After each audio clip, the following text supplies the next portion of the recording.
Hello, what's this pop-up podcast from The Devil in the Detail? I'm Rob Parkinson, and I'm here talking all things at Salford Red Devils. It's game day at Salford, take on Hull FC on Bank Holiday Monday at the AJ Bell Stadium. I managed to speak to head coach Richard Marshall in the pre-match press conference, and he's looking forward to the game, and you can hear it now.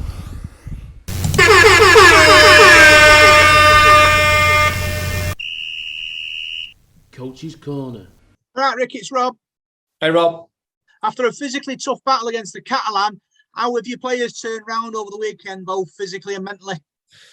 Yeah, well, we've only had one session. So we had one session. We've done a review preview on the same day, just to make sure that we fix up some of them areas that we've mentioned and spoke about.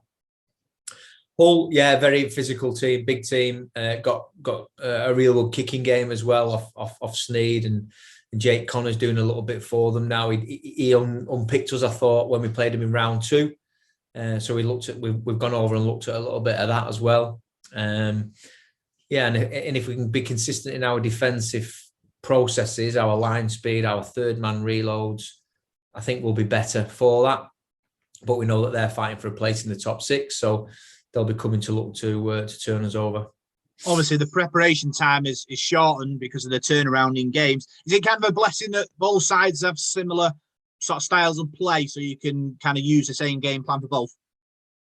Yeah, that helps. It does help. There's things that we could do differently, given the time and the space and the recovery sessions, but we've not got enough time. So and you know what? I thought we did really well with the ball. So we'll try and keep the same tempo and plays. There'll be a few tweaks here and there to try and exploit the whole defence. But defensively, I think our defensive game plan should and can improve. But we have got some players who are playing the third game in a week since that Sunday that against Lee.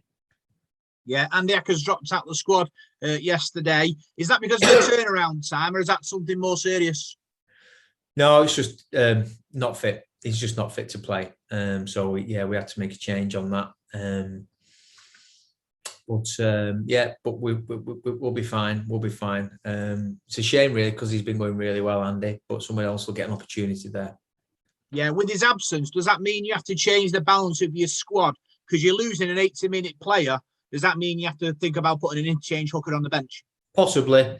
Yeah, it's possibly something we can look at. We've used Elijah at hooker, Greg Burke, Chris Atkin, Deck Patton. There is options there. So we'll have to look at that. I think Andy's developed his game all round, his kicking game, and he's a tough defender. So someone else will have to do all of his jobs and more. Yeah, the last 2 games you played with 2 different half-back pairings. What do you make of that? And are you sort of playing them in pairs, or are you looking to mix and match between who's available? Bit of both. As I said, Kev could possibly play, but we want to have a look at a couple of other combinations. We're not settled in that department yet. I don't think it's done us any harm. You do want continuity, but we've not been able to have that. Not through my selections, just through the circumstances that we've had all year, really. This week will be no different. We're trying to build a little bit, but at the same time, we need to win games. We've only got a handful of games left, and we want to win them and compete in them. So we're still searching for the right combinations. Yeah, obviously you've had a lot of mix and matching due to injuries and COVID. How close have you got to the Richard Marshall 17? Not more. I think when you had your Callum Watkins, your Jack Wells, all those players, Seb, Lee Mossop. If you look back, we didn't start the season really well. We had some difficult fixtures at the start, but that was probably looking back, that was our best opportunity to really to hit the ground running, knowing what I know now, would I have done anything's different? I'm not quite sure, probably. But that's hindsight. That's my first year as a head coach in Super League. I've learned quite a lot of lessons this year. Some good, some indifferent. and some that I wouldn't do again. But the players, I think, again, when you look at yourself, and I think we've developed quite a few of the individuals within the squad. I think their all-round game is developed. I know we've not got the W's week in, week out, but I think we've developed some players there this year, which will be good for next year. Yeah, obviously you talk about development. Do you think you developed as a coach going through that tough period at the beginning?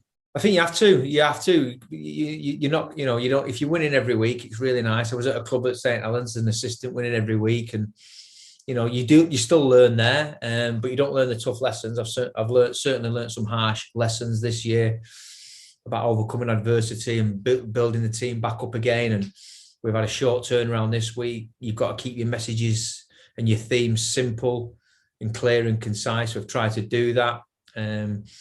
Probably took it for granted at the start of the year because we had a wonderful 30-man squad and probably chopped and changed a little bit, whereas on reflection, probably should have tried to find my best combinations right at the start.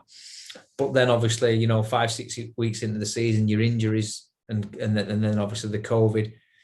But we are where we are. Yes, I've learned some lessons this year. Yes, I've learned some tough lessons. But I'm already looking forward to not just, listen, I want to finish this season, these last 3 weeks. I'm looking forward to the next 3 weeks. I'll have a rest, recuperate, and then we'll be flying again next year. Yeah, you mentioned the discipline being a problem, but looking at the offences are more technical than thuggery. Is that more of a frustration for you that obviously the players just don't seem to be able to kind of stay sort of switched on in big moments? Yeah, there's a concentration element. There's a technique element. They are, high tackles. There's certain penalties that you can cop and you can go, you know what, we'll take that one. But not just the lack of tackle technique or being in front of the referees. We won't take them. And to be fair, I'm fining the players now for that, which I don't like doing. But anyway. Hull are a good team. We're a good team. How important is it the crowd obviously make that extra man on Monday? Yeah, they've been really good. And I said this last week. Listen, they're always good. They're better when we win, and there's a few things going around when we lose, and quite rightly they pay the money. As long as it's constructive and it's taken on board, and it is, we're happy. We've got a really passionate set of supporters here. We've done our supporters trust us watch training this morning, albeit socially distanced, but they've been in and around, and that's great for us. I've not had any interaction, or I've not had enough interaction with our supporters, our trusts, our sponsors, our partners. I want to do all that. That's what how you build a club and environment. I've not had the chance to do that, but our supporters definitely, let's have, we've got a couple of home games left. Let's have a real good go at this. They do really help us when they start singing them songs and the lads are warming up, and creates a great atmosphere. They've been brilliant this year. Yeah, and obviously you talk about trying to make it a community club. The news of having a reserve team next season, gives us that pathway. Yeah, that's what we're about here. We want to create our own players. We know that players who are brought up through the system will have 5, 10, 15% more affiliation. The friends and family are watching them. Someone like Ellis Robson, who we've got on loan from Warrington, he's a Salford lad and so emotional when he made his debut, and he'll be playing at the weekend, and he'll be he loves putting the shirt on, and I want more of that. I do. We haven't got enough of that at the moment. That'll take a few years, but we're not far off. We'll be there. With our reserve grade will be outstanding. Danny Barton's done a great job as head of youth, and we've got some plans in place for that. Cheers, Ray. Good luck. Thanks, gents.